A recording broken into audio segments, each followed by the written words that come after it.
Welcome to another edition of the DX Engineering video series. We're very pleased today to have Doug Grant, K1DG, visit DX Engineering here in Tallmadge, Ohio. Welcome, Doug. Thanks. Good to be here. Doug has got a long history in amateur radio. Why don't you tell us how you got started, Doug? Well, the story goes back all the way to about 1965 when I was in Boy Scouts, and I subscribed to the Boy Scout magazine, Boy's Life. And I used to build all kinds of stuff that they had in there, not electronic stuff. But one issue came through, and it had how to build a crystal radio for emergency communications. And I looked at that and said, that can't be a radio. It's got no electrical stuff in it. It's just got a bunch of wire and a few other things. So I scrounged up all the parts for it, and I built it, and I hooked it up. And fortunately, I lived in a place that was pretty close to some big broadcast stations. So I plugged in the earphones and heard an AM radio station coming out. And it was the coolest thing I had ever built. So I started trying to figure out how to make better ones so I could get stations further away and messed around with the coils and the capacitors to get a little more selectivity. And one thing led to another, and I had built one of these things, and I must have made the antenna exactly the right length, because when the station ID came on, it wasn't WBZ in Boston. It was the Voice of America transmitting from Greenville, South Carolina. And I had no idea how that happened. So I found a ham in the neighborhood and said, well, how does this work? And he taught me a little bit about ham radio, and my parents had no connection at all with radio, so that there was no, it wasn't like my parents were hams and led me into it. I completely discovered it on my own.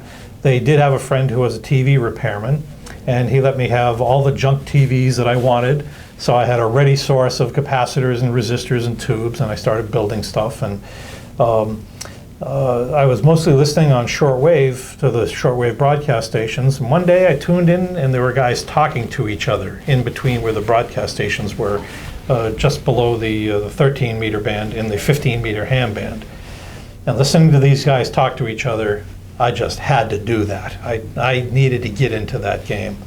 So I found some books and learned the stuff and taught myself the code. And there was a retired Navy radio man who lived next door, and he tutored me on Morse code, and he gave me lessons every day after school for about a half an hour until I finally could pass the novice test. And I got on the air in 1967 as WN1ICD. And how old were you then? I was 13. 13.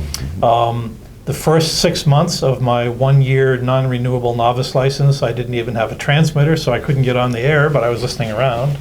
I finally did get a transmitter for Christmas and got on the air, and in my entire novice career I made 26 contacts, 11 of which were with a ham in the next town over. He told me there was a radio club there, which I got involved with. Ultimately I moved up into the higher classes of licenses, got on HF, and one weekend discovered all these guys sending really fast, making a lot of contacts really fast. And I said, oh, I got to do this too. This is even better than just talking to each other. And that's how I started getting involved in contesting. And so when you went through high school and then making a decision about college, did your amateur radio hobby factor into that at all? Yeah, pretty significantly, actually. I was real active in contesting through high school, and got involved with the Murphy's Marauders Club in Connecticut. And I got to know a lot of the guys there. And all of the colleges in the Boston area had a club station there. MIT had W1MX, Northeastern University had W1KBN, Lowell Tech had WA1JUY. I applied to all three of those schools. Ultimately, I attended Lowell Tech, which became the University of Massachusetts Lowell, which is quite a well-respected engineering school now. But my involvement in ham radio got me interested in electrical engineering as a profession. The very active group at Lowell, where Mark Pride, who is now K1RX, was my mentor in station building and contesting. And it's not a stretch to say that I majored in ham radio and I minored in electrical engineering for those 4 years, but it was just a terrific time. Now tell us about how amateur radio focused into your professional career after college and what you ended up doing. Well, when I was between my junior and senior years, I was looking for a summer job, and one of the hams in the radio club at Lowell had just graduated, had just gotten a job as an engineer, and said he was looking for a technician and would I be interested. So WA1ITP hired me to work for the company where he was working, and it was a company working in the data conversion business, converting analog signals to digital signals to analog signals, basically the prehistoric version of what's in a sound card in a PC now. And I found that I kind of liked that side of engineering. The analog stuff was kind of fun. It was stuff that no one really knew very much about. Digital stuff was sort of easy. Combining the two of them together was incredibly difficult and challenging, and that's where I figured there was a niche there, and there was a real need in the industry. So I worked for one company where Tom was working. When I graduated, it was not a good time in the electronics industry, so they didn't have a rec to hire another engineer. I looked around. I finally did land a job for an instrumentation company where my job was doing the analog interface work, and worked there for a little while. Then I moved to another company that was building semiconductor chips that were mixed signal, analog and digital together on one chip. And I stayed with that company for about 30 years, starting as an engineer and then transitioning into marketing and then later into management. So along the way of the various jobs, and even as you had your 30-year career at one company, were there hams involved, or how did the networking work for you? Well, it was interesting. When I first started going out to meet customers in my marketing job, I needed business cards. And I told my boss I want to put my ham radio call sign on my business card. He said, well, we've never done that before. I said, yeah, but I think it's a good idea. So is it okay if we do it? And he said, okay, fine. So my business card was the first one in the company. It was a pretty good sized company at the time. Mine was the first one that had my ham radio call sign right below my phone number. And it never failed. If I'd go into a meeting with a big customer, we'd hand out the business cards. There was always one senior engineer who would pick up my card and say, oh, you're a ham, let me get my card back, let me put my call sign on the card. And we would talk ham radio for a little bit and then get down to the business part. And it was a real door opener, and served me well for a long time. So you have 2 stations that you operate from. Tell us about that. Well, I settled in New Hampshire about 30 years ago and put up 2 towers and some monoband beams, and operated contesting from there quite a bit. It's not a great location. When my wife and I were looking for houses, we looked at about 50 houses. We found some that had really great houses on not very good plots of land, and some great hilltop locations with really grotesque houses on them. So we kind of compromised and got a nice house on a slightly compromised lot. There's a big hill towards Europe. K1TR, who's a VHF guy, lives on top of that hill. So when I'm beaming towards Europe, I warm his feet instead of warming S meters in Europe. But I put up some monobanders and put up some pretty nice scores from there. But eventually I decided that I needed something a little bit better. An opportunity came up to buy a place on an island in the state of Maine, just offshore, just off the coast. And I've put up a 1-tower station there and some wires in the trees. And everything that you've ever heard about salt water being magic for radio propagation is true. I have ample empirical evidence to demonstrate that, especially on the low bands. And even on the high bands, the horizontally polarized Yagis work better than you would expect them to. And that's been a terrifically fun station to operate. It's really loud, it hears very well, and I've had a lot of fun operating there the last few years. So in the last 4 years here, so in recent history, you just accomplished a very big project. Why don't you tell everybody about that? Well, in the world of radio sport, of radio competition, most people work really hard to get an advantage, whether it's building a station on a coastal island where you have a propagation advantage, or operating from a rare country where you be the only guy there.